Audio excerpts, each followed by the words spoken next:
Muito bom dia, boa tarde ou boa noite para você aí que está assistindo essa aula agora, tá bom? Agora nós vamos passar para a parte 2 de funções afim, né? A gente vai ver agora um pouquinho mais sobre as funções propriamente ditas. Na última aula nós vimos sobre as relações entre conjuntos e agora nós vamos ver sobre as funções, tá legal?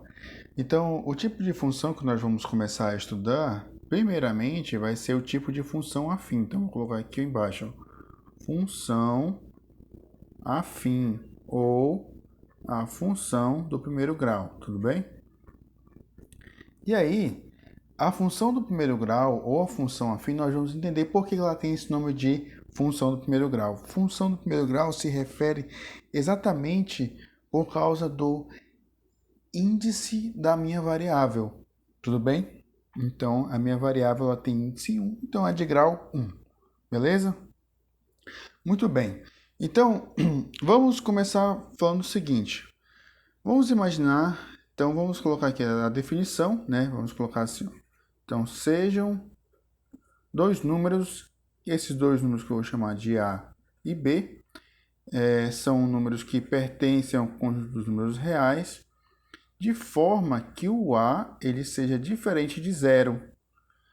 Então, nós vamos dizer que uma relação do tipo reais em reais, ela é do primeiro grau se a lei de formação for algo parecido com esse tipo aqui, ó, f de x igual a y a vezes x mais b. Tudo bem? Então perceba aqui o seguinte, olha só. Então vamos lá. Então eu tenho dois números a e b, ó, a e b, pertencente ao conjunto dos números reais, onde o a é diferente de zero. Então a relação do tipo nos reais, né, do real em real, ela vai ser uma função afim se eu tiver f de x igual a y, né? Ou seja, isso aqui é uma nomenclatura de função igual a vezes x mais b. Tudo bem? Essa aqui é a nossa, vamos colocar aqui do lado, é a nossa lei de formação de uma função do primeiro grau. Tudo bem? Então, beleza. Nessa lei de formação, nós temos algumas coisas bem interessantes. Então, o que a gente tem que entender aqui, pessoal? O que nós temos que entender? Olha só. Uma função, ela é uma coisa do tipo seguinte. Eu tenho dois números aqui, ó. Não são o a e o b. Eu tenho o y e o x. O y e o x, eles dependem um do outro. Só que um número, ele é independente, ele tem ele pode assumir valores de forma independente, já o outro não, tá? Quem é que pode assumir valores de forma independente? No caso aqui seria o x. E o número y, o valor que ele vai assumir depende de quem é x. Por exemplo, se eu tivesse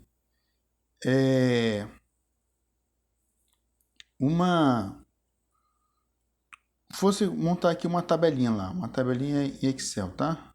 Por exemplo, aqui o x e aqui o meu valor y. E vamos dizer que qualquer valor que eu colocar em x, o meu valor aqui na minha coluna y vai ser igual a x vezes 2. Então, por exemplo, se eu colocasse 2 aqui, aqui no meu y ia ser o quê? 2 vezes 2, 4. Se eu colocar o 3 aqui, aqui no meu y vai ser o quê? 3 vezes 2, 6. Se eu colocar o 4 aqui, aqui vai ser o quê? 8, né? Ou seja, então perceba que esse número y ele depende de x. Então, essa é a ideia de uma função. O número y ele depende de x. E de onde que vem esse f de x aqui? O f de x ele é igual ao y, porque isso aqui são apenas nomenclaturas. Vai dizer que é uma função que depende de x, tá ok? Então, beleza. Então, dito isto, vamos lá passar aqui para o que eu queria falar realmente. É o seguinte, o meu número A, ele é chamado de coeficiente angular, porque ele mede o declive da reta do gráfico em relação ao eixo x. Isso nós vamos ver mais na frente para entender melhor. E o meu b, ele é chamado de coeficiente linear. Tudo bem? Então, beleza. Então, uma função é definida por essa lei de formação a vezes x mais b. Percebam, um número que multiplica o meu valor de x mais um outro número, tá bom? Então, vamos ver aqui alguns exemplos de função do primeiro grau. Por exemplo, a função, a lei de formação f de x igual a 4x menos 2, por exemplo. Então, veja aqui, ó. Então, eu tenho que o meu a, né, é igual a 4 e o meu b é igual a menos 2. Meu coeficiente angular é 4 e o meu coeficiente linear é 2. Um outro exemplo aqui, f de x igual a x mais 2.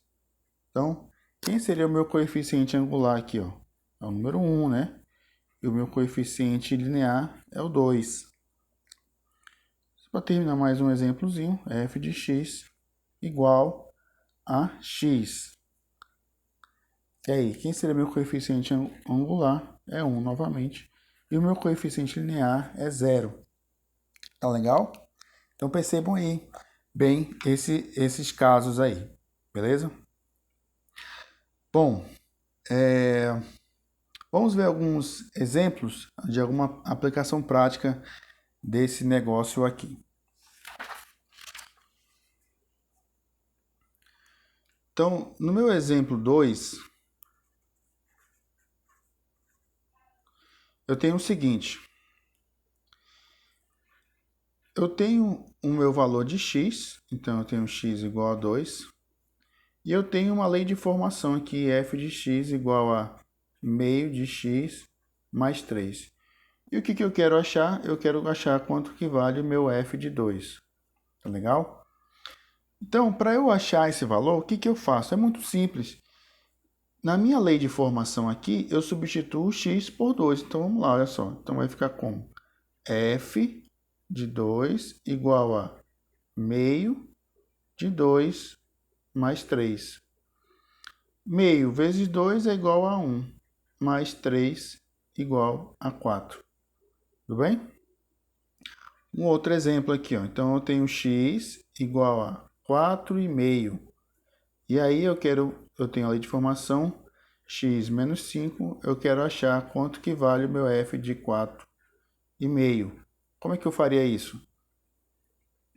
Eu pego aqui a minha lei de formação e substituo o meu x por 4,5.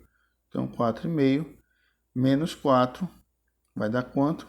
4,5 menos 4, 0,5. Ou meio, né? 1 sobre 2, assim. Beleza? Então, percebam bem que é bem simples. Então, eu dou o valor de x, dou a minha lei de formação, e eu quero achar meu f de 2, é só substituir o meu x naquela minha função ali. Tá legal? Por aquele valor que ele deu. Agora, vamos dizer o seguinte. Vamos dizer que seja o contrário. Tá legal? Então, no contrário, eu tenho o quê? Eu tenho a minha lei de formação, f de x, igual a 4x menos 3. E eu quero achar o valor de x que faz com que a minha função seja igual a 12. Aqui já é diferente o raciocínio, né? Então, olha só. Então, eu tenho a minha lei de formação. Eu quero saber qual é o meu valor de x, que quando eu colocar aqui, vai fazer com que esse resultado seja igual a 12. Como é que eu faço isso? Então, eu pego aqui, ó, 4x menos 3 e igual a 12.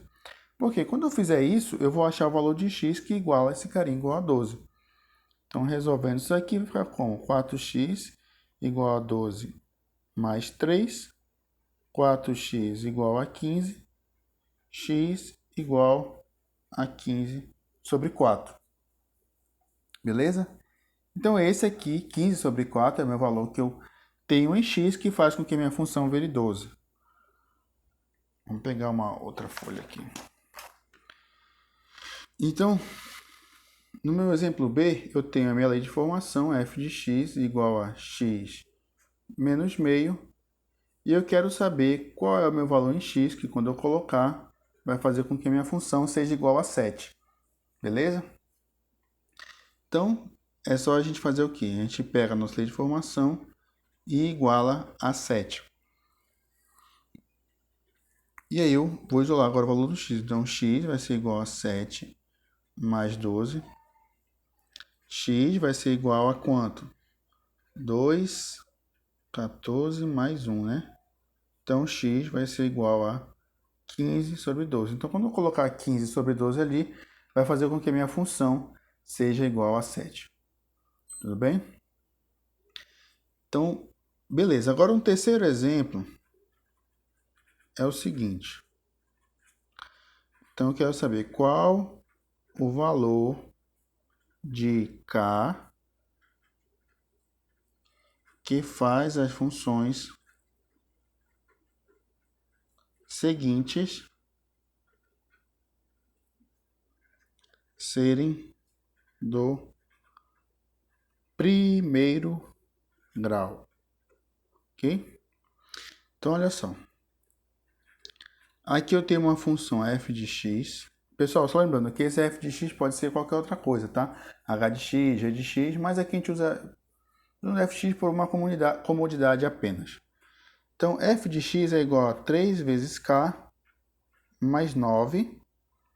9 vezes x menos 4. Então, olha só. Perceba que aqui a minha lei de formação é essa. Aí tu deve estar se perguntando o seguinte, onde é que está o a aí? Onde é que está o coeficiente angular, né? Olha só. O coeficiente angular é o cara que multiplica o x. Então, nessa minha função aqui, o meu a vai ser igual a quem? 3k mais 9. Beleza? E o que acontece? Para uma função ser do primeiro grau, eu preciso que o meu índice do x, o expoente do x seja 1 e que o a, vou colocar aqui, ó, que o a seja diferente de 0. Então, 3k mais 9 precisa ser diferente de 0. E aí e aí agora eu faço aqui 3 vezes k diferente de menos 9. K tem que ser diferente de menos 9 sobre 3. K tem que ser diferente de menos 3. Então, qualquer valor que eu colocar aqui, que não seja menos 3, vai fazer com que essa minha função seja uma função do primeiro grau. Tudo bem? Um outro exemplo aqui. F de x igual a 2k menos 1 vezes x mais 3. E aí o mesmo raciocínio, olha lá. O a é quem? 2 vezes k menos 1. Para que essa função seja do primeiro grau, eu preciso que o meu a seja diferente de 0. Então, eu faço 2k menos 1 diferente de 0. E aí eu calculo o valor de k. 2k diferente de 1, k diferente de meio. Então, qualquer valor que eu colocar aqui que não seja meio, vai fazer com que essa minha função seja uma função do primeiro grau. Tudo bem? Então é isso aí, pessoal. Espero que vocês tenham compreendido bem o assunto de hoje, tá? É um assunto que, nessa parte, relativamente é um pouco fácil, né? A gente só precisa se familiarizar com as ideias de lei de formação e a dependência entre dois números, né? Como eu havia falado aqui, ó. Então, uma função é uma coisa que eu tenho um número que ele depende de outro, sendo que um número pode assumir qualquer valor e o outro pode assumir... o valor que ele assumir vai depender desse primeiro aqui. Tudo bem? E aí, é isso. Espero que vocês tenham compreendido. Um grande abraço para todos vocês. Não esqueça de compartilhar esse vídeo. E muito obrigado e até a próxima.